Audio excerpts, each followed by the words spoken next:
તમે ઘર લો તો એમાં જમીનનું પરીક્ષણ બહુ જ જરૂરી છે એની અંદર. કારણ કે અર્થ ડિસ્ટર્બ થાય છે એમાં સૌથી વધારે જે હેલ્થના ઇશ્યુ આવે છે આ અર્થ રેડિયેશનના લીધે જ આવે છે.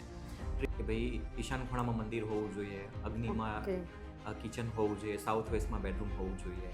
ઓકે. પણ એના ઉપરાંત પણ એ બધું બનાવ્યા પછી પણ એનર્જી જો બેલેન્સ નહીં થાય તો માણસને પ્રોબ્લેમ આવી શકે છે. ખાસ કરીને બેડ ઉપરથી માણસ 7 થી 8 કલાક એક જ જગ્યાએ સૂઈ જાય છે. ઓકે. તો એ જગ્યા પરથી એ લાઈન અર્થમાંથી નીકળતી જે ઇલેક્ટ્રોમેગ્નેટિક લાઈન છે એ ત્યાંથી ક્રોસ થતી હોય અને માણસ જો 7 થી 8 કલાક ડેલી સૂઈ જાય છે તો એને લાંબા સમય પછી વગર વ્યસને પણ કેન્સર થવાની શક્યતા વધી જાય છે.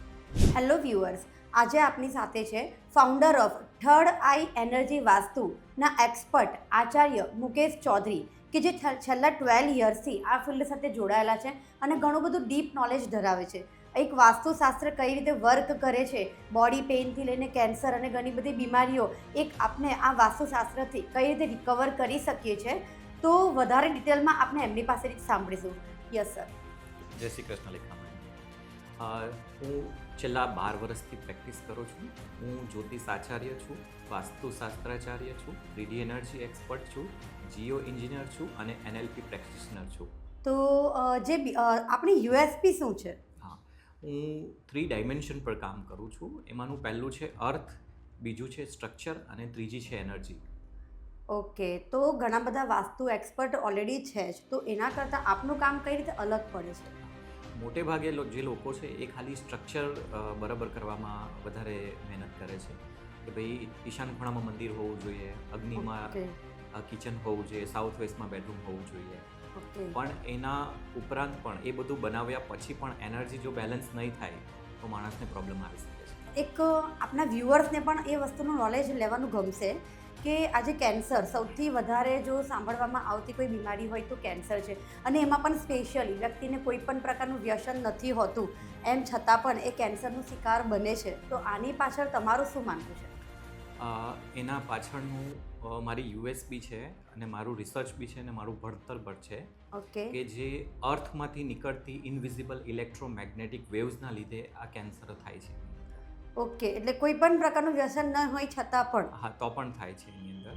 અચ્છા. અને ખાસ કરીને બેડ ઉપરથી માણસ 7 થી 8 કલાક એક જ જગ્યાએ સૂઈ જાય છે. ઓકે. તો એ જગ્યા પરથી એ લાઈન અર્થમાંથી નીકળતી જે ઇલેક્ટ્રોમેગ્નેટિક લાઈન છે એ ત્યાંથી ક્રોસ થતી હોય અને માણસ જો 7 થી 8 કલાક ડેલી સૂઈ જાય છે તો એને લાંબા સમય પછી વગર વ્યસને પણ કેન્સર થવાની શક્યતા વધી જાય છે.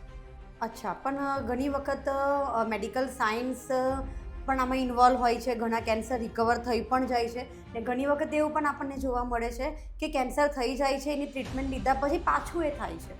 એનું કારણ છે કે કોઝ ઉપર કામ નથી થતું.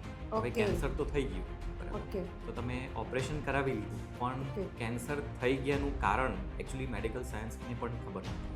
ઓ. તો ઓપરેશન થઈને પાછું ત્યાં જ સૂઈ જાય છે જેનાથી કેન્સર થયું છે, એ જગ્યા પરથી ખસતો નથી માણસ, એટલા માટે ફરીવાર થાય છે કેન્સર. અચ્છા, એટલે કે તમારા એક્સપિરિયન્સ પ્રમાણે જમીનમાંથી જે નેગેટિવ એનર્જી ઉત્પન્ન થાય છે એ પણ એક રીઝન હોઈ શકે છે કેન્સર પાછળ? હા, મારું માનવું છે કે 99% એ જ રીઝન હોય છે. ઓ. અને સાથે અમારા વ્યુઅર્સને એ પણ જાણવામાં ઇન્ટરેસ્ટ હશે કે આજે બોડી પેઇન પણ ઘણું થાય છે લોકોને, તો બોડી પેઇનની પાછળ શું રીઝન જવાબદાર હોઈ શકે? એના પાછળનું પણ આ જ રીઝન છે અર્થ રેડિયેશન. ઓકે. અર્થની પોઝિટિવ ફ્રીક્વન્સી છે 783 હર્ટ્ઝ અને જમીનમાંથી નીકળતી રેડિયેશનની ફ્રીક્વન્સી છે -250 હર્ટ્ઝ. ઓ. અને હ્યુમન ફ્રીક્વન્સી 400 થી 700 હર્ટ્ઝની વચ્ચે રહેવી જોઈએ એની અંદર એમ. પણ 250 હર્ટ્ઝની ફ્રીક્વન્સી પર આપણે સૂઈ જઈએ છીએ એટલે આપણી ફ્રીક્વન્સી ડિસ્ટર્બ થાય છે, એનર્જી ડિસ્ટર્બ થાય છે અને જે ઇનવિઝિબલ ઇલેક્ટ્રોમેગ્નેટિક વેવ્સના કારણે આપણા બોડીના સેલને ડેડ થાય છે અને એના લીધે આ બોડી પેઇન થાય છે. ઓકે, મતલબ હું કદાચ એવું સમજી શકું છું કે જ્યારે પણ આપણે કોઈ ઘરની પસંદગી કરીએ છીએ તો ત્યારે જ જેમ આપણે વાસ્તુ જોઈએ છે તો ત્યારે જ આ બધી જ વસ્તુનું જો પ્રોપર કદાચ ધ્યાન રાખવામાં આવ્યું હોય તો કદાચ આ ચાન્સીસ ઓછા થઈ જાય. 100% મેડમ. ઓહ. સૌથી પહેલાં તમે ઘર લો તો એમાં જમીનનું પરીક્ષણ બહુ જ જરૂરી છે. કારણ કે અર્થ ડિસ્ટર્બ થાય છે એમાં સૌથી વધારે જે હેલ્થના ઇશ્યુ આવે છે આ અર્થ રેડિયેશનના લીધે જ આવે છે. ટ્રીટમેન્ટ તો બહુ બધી છે, બરાબર, ઓકે. હજારો ડૉક્ટર પણ છે, પણ એકચ્યુઅલી શાનાથી થાય છે એ લોકોને નથી ખબર. તો Okay. લોકોને જાગૃત થવાની જરૂર છે. આટલી અમથી નાની ઘરની અંદર જ એ રીઝન છે એમનું. જો એ ચેક કરાવીને એ રેડિયેશનને હાર્મોનાઇઝ કરાવી શકે છે. ઓકે, તો શું તમે આપના વ્યુઅર્સને એ કંઈક સોલ્યુશન આપી શકો કે ઘરની પસંદગી કરવી હોય તો કઈ બાબતનું ધ્યાન રાખવું જોઈએ? ઓફકોર્સ ઘર લેવા માટે પહેલાં તો તમારે પર્સનલી જે વ્યક્તિની કુંડલી બહુ જ જરૂરી છે. કેમ કે એક જ ઘરમાં એક માણસ કરોડપતિ થઈ શકે છે, બીજો રોડપતિ પણ થઈ શકે છે. તો સૌથી પહેલાં જે વ્યક્તિના નામ પર ઘર લેવાનું હોય એની કુંડલી એનાલાઇઝ કરવી બહુ જ જરૂરી છે કે ભાઈ એમના માટે કઈ એનર્જી સુટેબલ છે ને એના પછી ઘરની પસંદગી કરવી જોઈએ. ફ્રેન્ડ્સ, વ્યક્તિ ઘર તો લે છે, વાસ્તુશાસ્ત્રીને પણ બોલાવે છે, પણ એ વાસ્તુશાસ્ત્રીનું માનતો નથી. નાની નાની બાબત ચલાવી લે છે, પણ એ જ નાની બાબત આગળ જઈને ઘણા વર્ષો પછી એટલું મોટું ઇવેન્ટ ક્રિએટ કરે છે, એનાથી માણસને પસ્તાવો થાય છે અને પાછું ઉભરી નથી શકતો. જેવી કે કરોડો રૂપિયાની લોસ થઈ જાય, કેન્સર થઈ જાય, મોટું એક્સિડન્ટ થઈ જાય.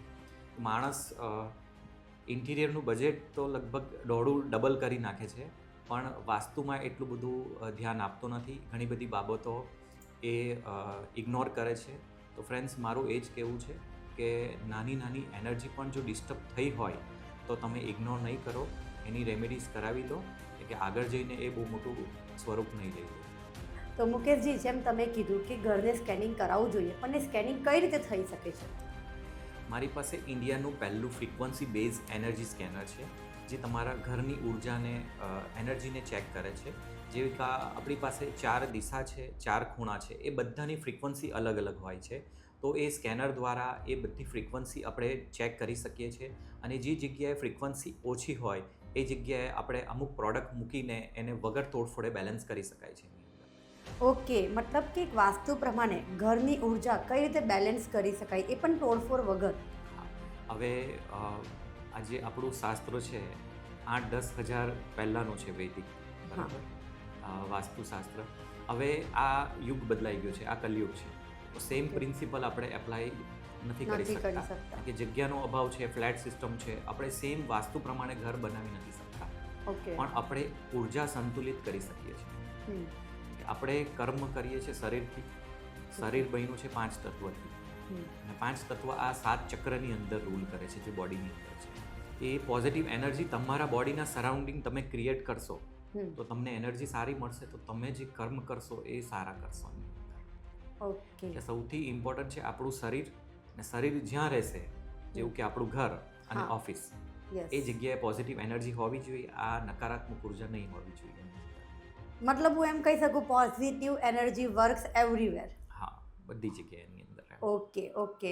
અર્થ રેડિયેશનથી કેન્સર તો ખબર છે, પણ બીજા કયા કયા એવી બીમારી હોય છે કે જે આજના યંગ જનરેશનમાં ઘણી જોવા મળે છે?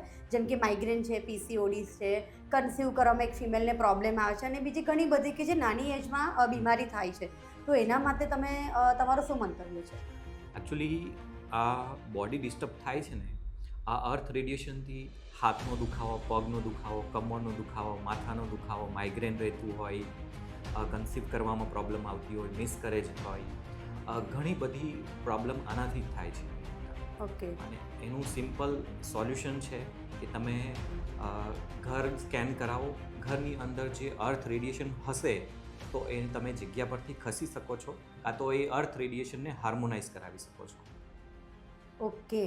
તો એટલે હું તમારી વાતો પરથી એવું કન્ક્લુડ કરી શકું કે જેમ આજનું જનરેશન મેડિક્લેમ માટે ઘણું અવેર છે કે આપણે કહેવાય છે ને, પાણી પહેલાં જ પાળ બાંધવી, એટલે મેડિક્લેમ લે છે કે કંઈક પણ ઇમરજન્સી વખતે ફાઇનાન્શિયલ પ્રોટેક્શન મળી રહે.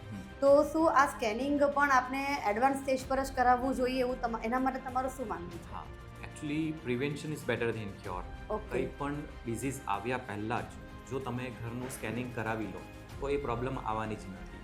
હવે નોર્મલી આપણે બધા મેડિક્લેમ લેતા હોય. હવે મેડિક્લેમ તમને બીમારી થઈ ગયા પછી ફાઇનાન્શિયલી સપોર્ટ કરશે, થતાં અટકાવશે નહીં. પણ જો આ રેડિયેશન તમે ઘરમાંથી હાર્મોનાઇઝ કરાવશો તો જેટલી પણ હેલ્થ ઇશ્યુ તમારા થાય છે એનાથી તમે બચી શકો છો. ઓકે. તો તમે આપણા વ્યુઅર્સને એવા કોઈ ટિપ્સ કે પછી એવું કંઈક શેર કરવા માંગો છો કે જેનાથી એ લોકોને ડેલી લાઈફમાં ઇઝીનેસ એ લોકો માટે હોય? એકચ્યુઅલી આ જે રેડિયેશન છે એ ઇનવિઝિબલ ઇલેક્ટ્રોમેગ્નેટિક વેવ્સ છે.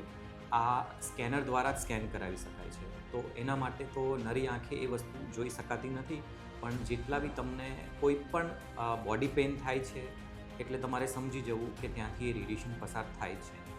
તો એના માટે તમારે અમારો જ સંપર્ક કરવો પડશે. Okay, thank you so much મુકેશભાઈ કે તમે આટલા ઘણા બધા સરસ તમારા એક્સપિરિયન્સ અમારી સાથે શેર કર્યા. અમારા વ્યુઅર્સને પણ મને એવું લાગે છે કે આમાંથી કંઈક ને કંઈક તો સોલ્યુશન મળશે જ, કે જનરલી કહેવાય છે ને કે ઘણું બધું કરવા છતાં પણ કંઈ વસ્તુનું રિઝલ્ટ નથી મળતું. તો એટલીસ્ટ આપણા વ્યુઅર્સને એવો તો આઈડિયા આવશે જ કે આ પણ એક ફેક્ટર છે જેના પર આપણે વર્ક કરવું પડશે, વિચારવું પડશે, કે જેનાથી આપણે આવનારી મુસીબતથી તો બચી શકીએ છીએ અથવા તો એ મુસીબતને આવતા અટકાવી પણ શકીએ છીએ. Very nice to meet you. ઘણા સરસ તમે અમને કોઝ કીધા. જનરલી કે લોકોનું માઇન્ડસેટ તો એવું જ હોય છે કે વ્યસન કરો છો તો કેન્સર થાય છે, અથવા તો ઇરેગ્યુલર આપણી અમુક હેબિટ્સ હોય છે એના લીધે પણ આપણે અમુક બીમારી આવે છે, અથવા તો કહેવાય ને ખાણીપીણી જે પણ એક રીઝન તો છે, પણ એક બીજા પણ ઘણા રીઝન્સ રિસ્પોન્સિબલ છે. એનું નોલેજ આપવા માટે થેન્ક યુ સો મચ. આપણે મુકેશભાઈને આજે જે સાંભળ્યા એના પછી મને એવું ફીલ થાય છે કે બીમારી પાછળ ઘણા બધા કારણ જવાબદાર તો હોય જ છે, પરંતુ આ પણ એક રીઝન છે કે આપણું સ્કેનિંગ, પછી આપણું ઘરનું સ્કેનિંગ હોય છે કે પછી આપણી બોડીનું સ્કેનિંગ હોય છે, એટલે ઘણી બધી કે જમીનમાંથી જે ઉર્જા ઉત્પન્ન થાય છે એ પણ એક રીઝન છે. કોઈ પણ પ્રકારની બીમારીનું મૂળ કારણ જે હોય છે એ પણ એક હોઈ શકે છે. તો ફ્રેન્ડ્સ, હું તો અહીં એટલો જ મેસેજ આપવા માંગીશ કે જો આપણી આજુબાજુ આવી કોઈ પણ વ્યક્તિ જો આપણને દેખાય છે, અથવા તો આપણે પોતે પણ કેમ નહીં, તો એક વખત આચાર્ય મુકેશ ચૌધરીનો કોન્ટેક્ટ જરૂરથી કરવો જોઈએ. આચાર્ય મુકેશ ચૌધરી કે જેમની ડિટેલ નીચે ડિસ્ક્રિપ્શનમાં આપી જ છે. તો થેન્ક યુ સો મચ.